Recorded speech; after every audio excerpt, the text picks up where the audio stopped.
Hey guys, Adrian here, Kid Guru, and I know school started and everything like that. I have a lot of content to kind of get on schedule with, and actually have some great news. I'm going to talk about a little bit in another video regarding to my schedule of videos and my schedule with work in general. Really good news.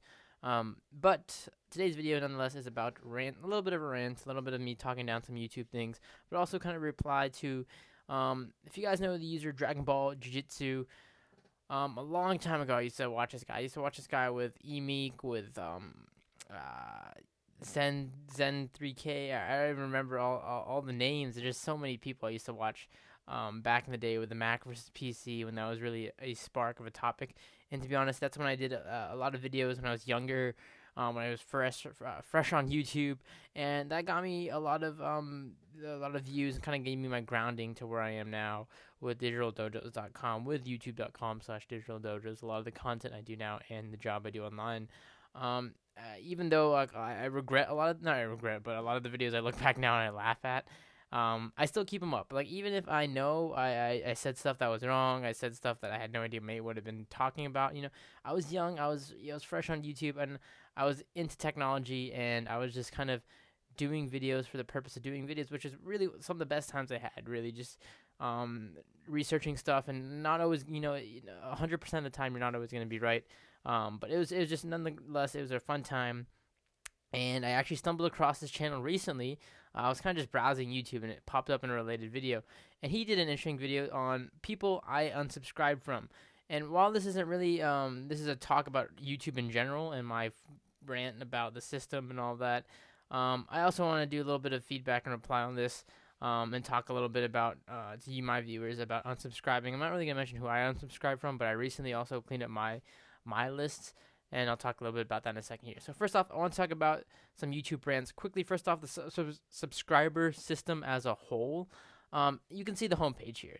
You can see who I'm subscribed to. I can see all here. I don't mind if you see who I'm subscribed to on this channel per se. You can see I've subscribed to a lot of tech people, and it's mainly my content. I watch tech and a little bit of comedy in there, but mainly technology and educational content. That's usually what I use YouTube for. Everything else, if those viral videos, those popular YouTubers, I just kind of watch them as I go to their channel. I don't necessarily subscribe to a ton of them. One thing I want to talk about the subscriber system. If you have not enabled this already, head over and click Show Uploads Only, and under View, click everything. That literally is the best tip I can give on YouTube if you're missing a lot of content, because us as YouTube producers and us as YouTube consumers, consuming content and producing content, a lot of people their videos are being neglected because they post it out and they don't get featured here because some people don't have show uploads only, some people don't have view everything, they just get highlights. So YouTube kind of delivers them a lackluster. I for one have missed tons and tons of videos. I literally think up to hundreds of videos now from people that I subscribe to. I literally will come to their channel like when I have time. If I individually go to people's channel, which is rarely, um, I'll notice, hey, he did a video, like the creative one did a video, or Locker Gnome did a video that never even showed up in my newsfeed. It never even showed up in my timeline, my YouTube homepage. It shows a lot of other videos, but it tends not to show a lot of people I want to see. And there's another problem when I scroll down. I don't know necessarily how this works, but sometimes I don't even have this load more bar on my subscribers list. So sometimes it just won't let me load more content. I literally have to go to other channels and then have to look up like their videos just to see more, because it'll show me like 7 or 10 videos on here, and then I can't load anymore. It's simply, that's it. So that's a huge problem. I think it's something YouTube needs to work on. It's really neglecting on YouTubers and people who are producing content. It kind of shadows their content. Now let's talk about unsubscribing. If you haven't seen Dragon Ball Jiu-Jitsu's video, I'll leave his link in the video description below. He talked about people he unsubscribed from, and it's fair. It's his opinion, and he kind of gave his opinion on who and the names people he unsubscribed to. Sorry.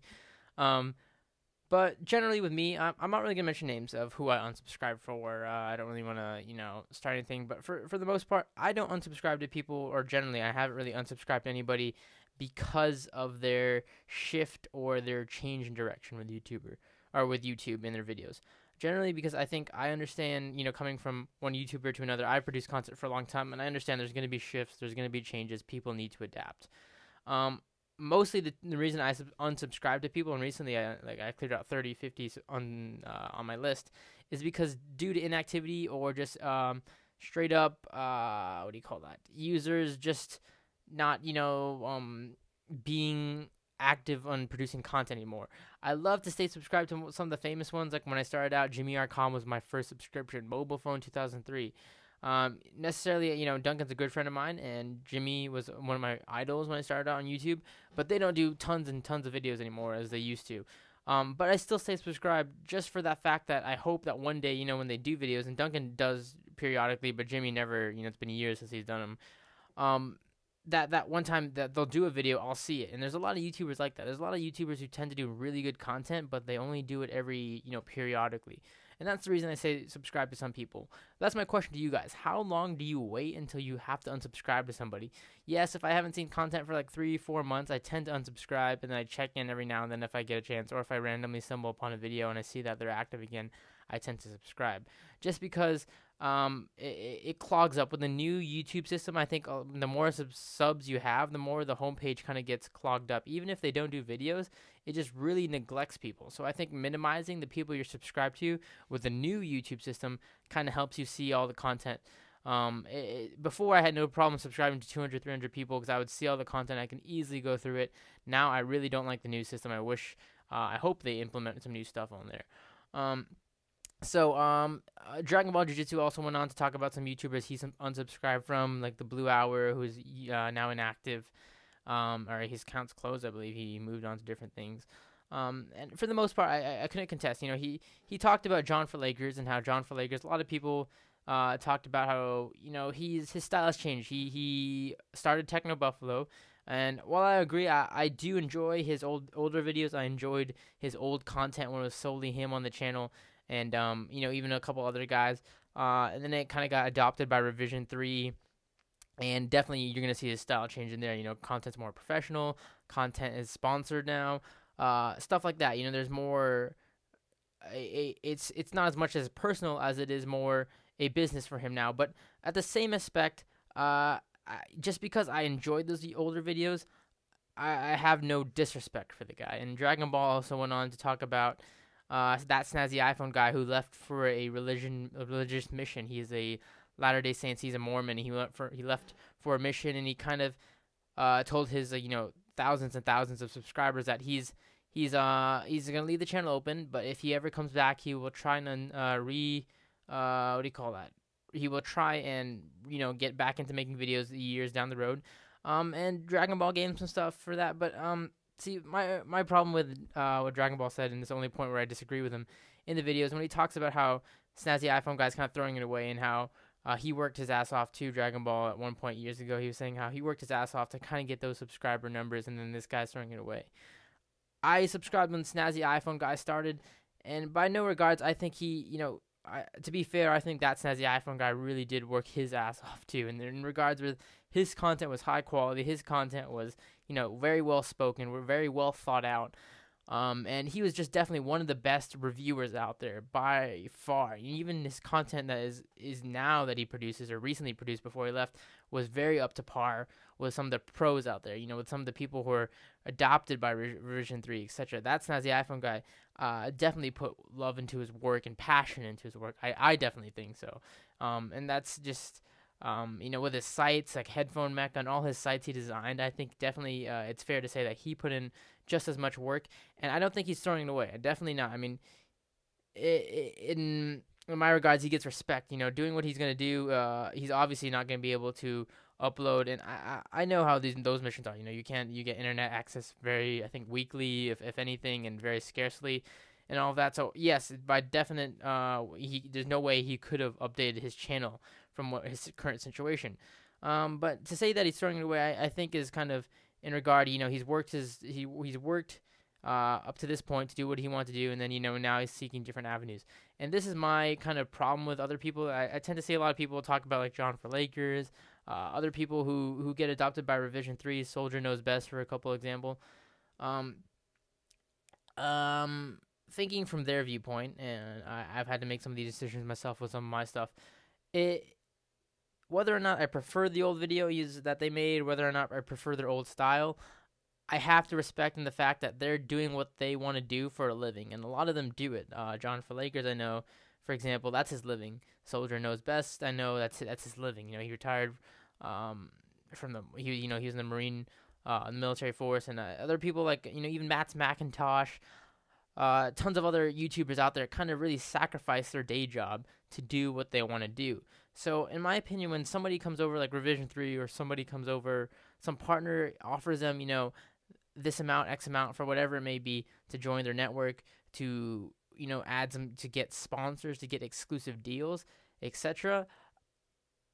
If it doesn't really invade on who they are and change them completely, I think personally, they're not selling out. I mean, I hate that term, selling out, especially on the web, because it's really like the people you enjoyed watching are benefiting. They're making a living off it now. They're putting food on the table, and they're still getting quality content out there. In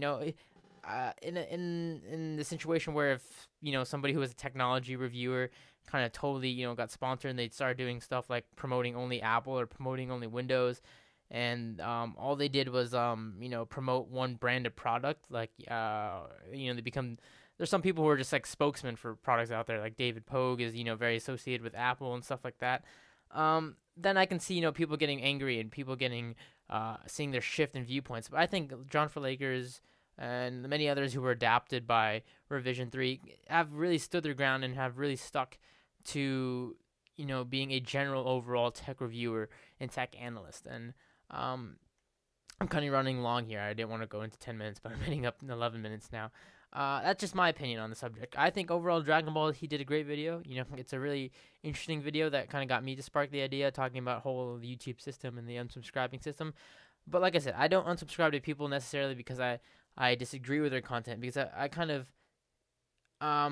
if I can disagree, if I disagree with their content in the first place, I'm not going to subscribe to them. I unsubscribe to inactivity, to people who completely, leave YouTube, obviously, or, their accounts are closed. YouTube still hasn't really adapted the way to just completely take out the subscription if their account is not even active anymore, or they're still working on that, I think. But yeah, I mean, and just to talk about people like, selling out and stuff like that on YouTube, I think it's fair. I think a lot of them have worked hard to get to where they were and where they are. And I only wish them the best. If I don't agree with their videos, by far, like I said, like Dragon Ball mentions in his video, he's only one subscriber, unsubscribing from people who have 20K, 30K, etc. It doesn't necessarily affect him hugely, but it is always great to get the feedback. So that's why I wanted to drop my 2 cents on it. Thanks for watching. Hope you enjoyed.